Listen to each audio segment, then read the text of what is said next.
Welcome to Telecom in 10, where we explore the quality connections between our cutting-edge technology, unparalleled service, reliable products, and you, our customer and community, as we continue to transform telecom here at Northland Communications. Hello, everyone, and welcome to our fourth episode of Telecom in 10, featuring our Manager of Plant Operations, Rob Capodiferro, and our Chief Operating Officer, Brian Healy. At Northland Communications, our trusted technology powers hundreds of thousands of quality connections. Learn how our team is constantly looking ahead to the future as Rob and Brian discuss our fiber network. We sat down off camera and asked them a series of questions for this conversation, so let's jump right into it. Could you introduce yourself and how your role at Northland Communications extends the ongoing expansion of our fiber network? My name is Rob Capodiferro, and I'm the Manager of Plant Operations. I manage the outside plant crew as well as structured cabling. The outside plant crew consists of what's called a line crew and a drop crew. The line crew runs the fiber, what you see on the poles driving down the road, and the drop crew would run what goes into a building, office building, or a home. I'm Brian Healy. I'm the Chief Operating Officer for Northland Communications. My role is working with the other functions in Northland, finance, the sales, the operations, and the people and talent functions to be able to provide the resources necessary to grow our fiber optics.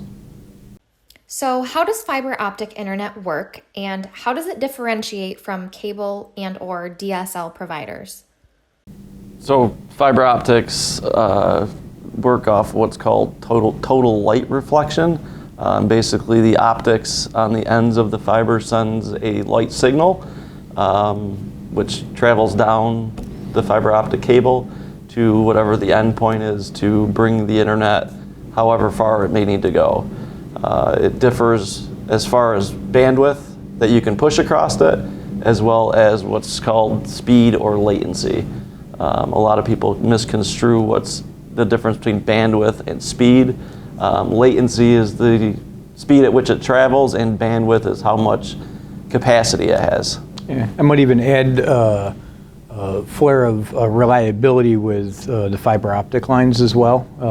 As you compare that to some of the other older technologies that rely on copper infrastructure, where the age of the cable and moisture in the cable, other factors add in some potential issues that slow the service or take it out a little bit more often, where the fiber is more resilient in those scenarios.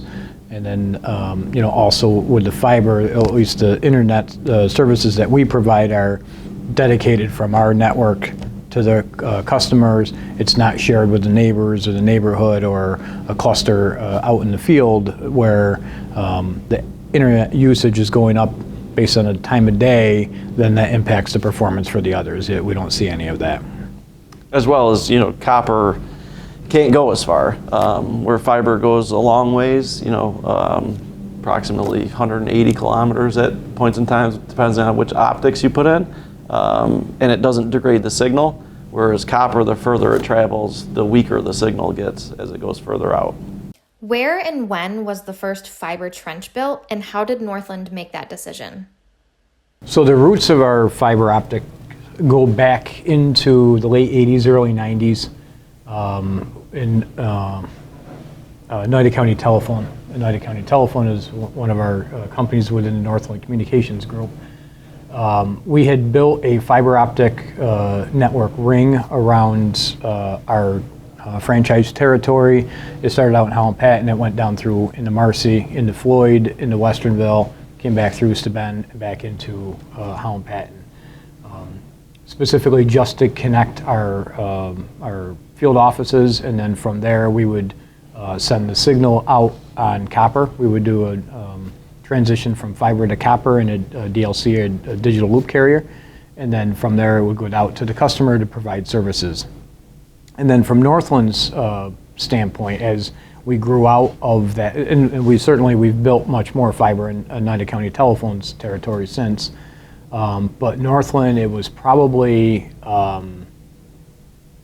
around 2005, 2006, the mid 2000s. What type of fiber is required to run at gigabit speed? Basically, there's two types of fiber. There's multi-mode fiber and single-mode fiber.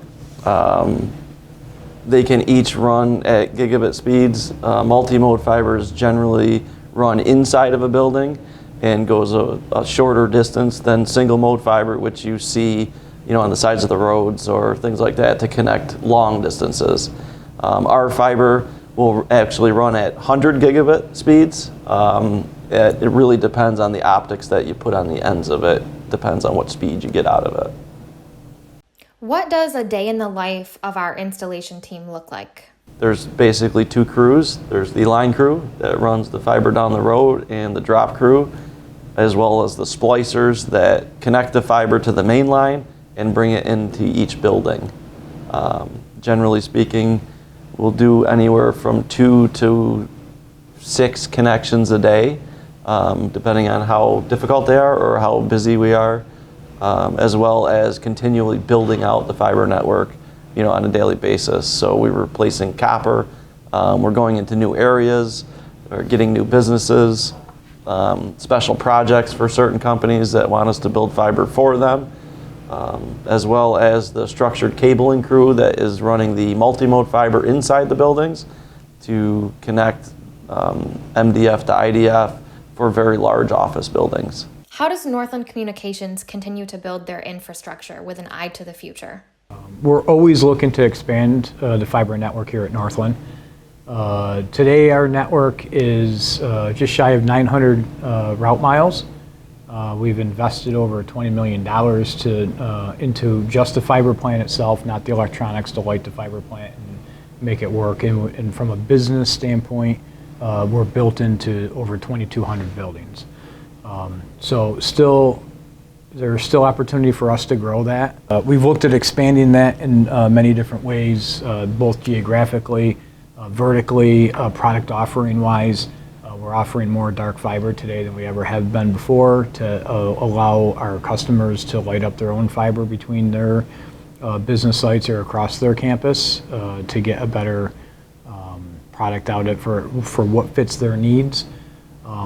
We have a mix of residential and business offerings today that we utilize with our fiber, with a big push in the marketplace for residential broadband. We've had some conversations around that. We haven't put a stake in the ground at this point to say, hey, we're going to take residential beyond the Oneida County telephone boundaries, but we're certainly looking at that as well. Just really looking to build out the network in a very conservative business fashion that's going to allow a win situation for our organization, our team members, and the customers that we serve. And we have been working with other carriers. Not everybody has fiber everywhere, so we trade fiber with other carriers. We sell fiber to other carriers as well as buy fiber from other carriers. Nobody can be expected to build fiber everywhere, but you certainly need to get certain places, for your customers to be able to serve them the best way you can.